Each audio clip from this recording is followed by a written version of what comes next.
पे आरोप लगा के कहीं ना कहीं यह अपने को पब्लिसिटी लेना चाहता है।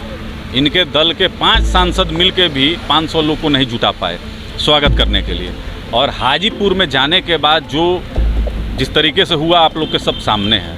उनके नेता, उनके मंत्री बोलते हैं कि बाढ़ एक दैवीय आपदा है और इसमें मैं बाढ़ पीड़ितों से मिलने के लिए नहीं जाऊंगा। तो कहीं ना कहीं हाजीपुर की जो महान जनता है उसमें एक आक्रोश का भाव है। तो इसी की परिणति है। और यह ध्यान हटाने के लिए, चूँकि मीडिया में एक चर्चा का विषय बन गया कि केंद्रीय मंत्री आदरणीय पशुपति कुमार पारस जी के स्वागत समारोह में 500 आदमी भी नहीं जुटा, वो फ्लॉप कर गया। तो ये शर्मसार हो रहे थे और इसको ध्यान से हटाने के लिए ये कहीं ना कहीं हम लोग पे ये अनर्गल आरोप लगा रहे हैं।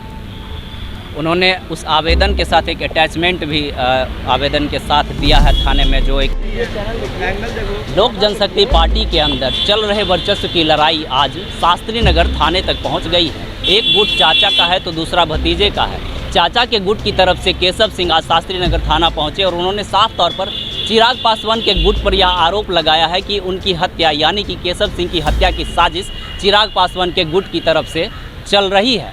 इसमें नाम था कृष्ण कुमार कल्लू, जो प्रवक्ता रह चुके हैं चिराग पासवान के खेमे की तरफ से, और चंदन सिंह हमारे साथ हैं। इनका भी नाम उस एप्लीकेशन में दिया गया है जो शास्त्री नगर थाने में जमा करवाया गया है।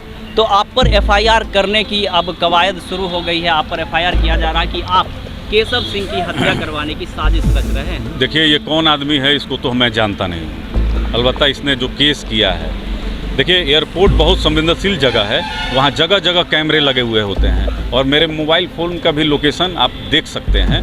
और उन पे किसका फ़ोन आया है यह जांच का विषय है। कॉल रिकॉर्ड अगर होगा तो वो सार्वजनिक करें, अगर नहीं है तो जो टेलीफोन विभाग से वो लेके उसको कर सकते हैं, देख सकते हैं। अलबत्ता मैं अपने बारे में कह सकता हूँ कि मैं बाबू वीर कुंवर सिंह और महाराणा प्रताप का वंशज हूँ। मैं कभी झूठ नहीं बोलता। अगर मैं एयरपोर्ट पे उस दिन 23 तारीख को मैं अगर होऊंगा तो मैं राजनीति से संन्यास ले लूँगा। यह देखिए, यह जो एक 3rd क्लास का आदमी है, ये कहीं ना कहीं हम लोग पे आरोप लगा के, आदरणीय चिराग पासवान जी पे और आदरणीय सौरभ पांडे जी पे आरोप लगा के कहीं ना कहीं यह अपने को पब्लिसिटी लेना चाहता है। इनके दल के 5 सांसद मिल के भी 500 लोग को नहीं जुटा पाए स्वागत करने के लिए। और हाजीपुर में जाने के बाद जो जिस तरीके से हुआ आप लोग के सब सामने है। उनके नेता, उनके मंत्री बोलते हैं कि बाढ़ एक दैवीय आपदा है और इसमें मैं बाढ़ पीड़ितों से मिलने के लिए नहीं जाऊंगा। तो कहीं ना कहीं हाजीपुर की जो महान जनता है उसमें एक आक्रोश का भाव है। तो इसी की परिणति है।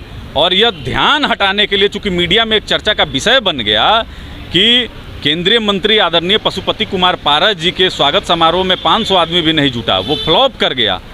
तो ये शर्मसार हो रहे थे और इसको ध्यान से हटाने के लिए ये कहीं ना कहीं हम लोग पे ये अनर्गल आरोप लगा रहे हैं। उन्होंने उस आवेदन के साथ एक अटैचमेंट भी आवेदन के साथ दिया है थाने में, जो एक नंबर है उसमें कॉल ड्यूरेशन है। बताया गया कि उसी नंबर से फ़ोन किया गया आप लोगों की तरफ से और गाली गलौज भी की गई। वो तो जांच का विषय है, किसका नंबर है। हो सकता है कि उसको उसी आदमी जिस पे फ़ोन गया है वही आदमी करवाया हुआ हो। तो ये तो जांच का विषय है। पुलिस जब जांच करेगी तो मुझे उम्मीद है कि निष्पक्ष होकर जांच करेगी। देखिए, ये बिहार सरकार के माननीय मुख्यमंत्री आदरणीय नीतीश कुमार जी एवं केंद्र के मंत्री आदरणीय पशुपति कुमार पारस जी के इशारे पर यह सब केस प्रकरण हो रहा है।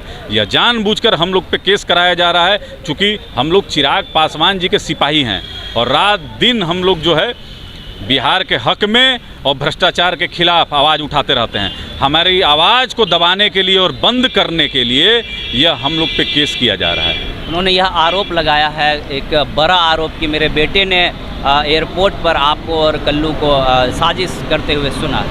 देखिए, हम लोग बेटा और पत्नी का राजनीति नहीं करते हैं। जो लोग करते हैं उनको मुबारक हो।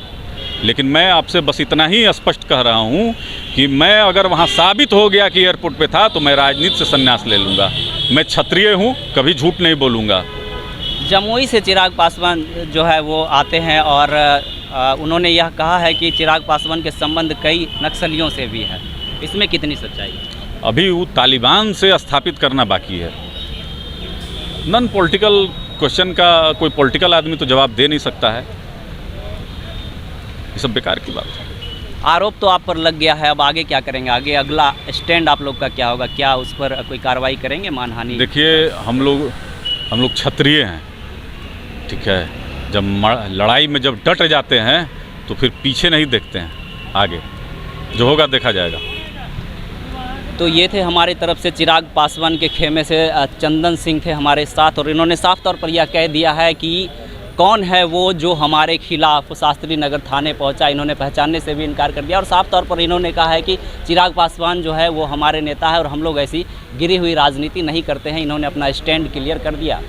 बहरहाल बने रहे रिपब्लिकन न्यूज़ पर, आगे की तमाम खबरें आप तक पहुँचाते रहेंगे। अभी के लिए फ़िलहाल इतना ही, नमस्कार। रिपब्लिकन न्यूज़ से जुड़ने के लिए सब्सक्राइब बटन दबाकर चैनल को सब्सक्राइब करें।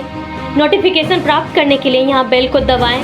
वीडियो अच्छा लगे तो लाइक करें और दोस्तों के साथ शेयर करना ना भूलें।